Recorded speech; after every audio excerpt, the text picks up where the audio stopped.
की कोशिश की थी, वहां पर एक हादसा हो गया कुदरती तौर पर। आज उसको गिरफ्तार कर लिया, आज उसको कोर्ट में जलील कर रहे हैं। उसके एक सिपाही उसको जलील कर रहा है, वो अरबपति आदमी है। दूसरी बात ये बताइएगा, आपने गैस के बिलों का नोटिस लिया तो उसका आपके पास क्या फॉर्मूला है, क्या करेंगे गैस के बिल अगर इजाफी आते हैं? देखिए, अभी मेरी थोड़ी देर पहले इमरान बनियार जो यहाँ का एमडी है स्वी सदरन का, वो मेरे साथ ही थे।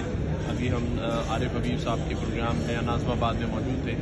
मैं उनसे ये कह रहा था कि देखो, लोगों के यहाँ गैस आ ही नहीं रही, लोग चूल्हा जला के बैठे हैं, गैस नहीं आ रही, ना घरों को मिल रही है। उसने मुझसे वादा किया है कि पीर और मंगल से गैस की फरहमी शुरू की जाएगी इस शहर में। मैंने उनसे कहा कि अगर नहीं हुई तो मैं पूरे कराची को ये मैसेज दूंगा कि अपने गैस के बिल गवर्नर हाउस ले आएँ।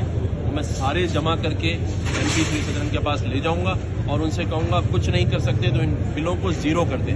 Very good. इन बिलों को ज़ीरो कर दें, क्योंकि जब आप गैस दे ही नहीं रहे तो लोगों से 2000, 3000, 5000 का बिल क्यों ले रहे? तो जहाँ जहाँ जिस तरह पानी है, पानी नहीं मिल रहा लोगों को, लेकिन पानी का बिल ज़रूर आता है साल में, तो लोगों के ऊपर उतना ही बोझ और वज़न डालें जितना वो उठा सकते हैं। ये एक बहुत मासूम और जज्बाती लोगों का मुल्क है। यहाँ लोग 1 करोड़ नौकरियों और 50 लाख घर के नाम पे वज़ीर आज़म बना देते हैं। तो ये जज्बात से खेलना होगा। तो मैं समझता हूँ कि अब बार बार इस फॉर्म को ना इस्तेमाल किया जाए।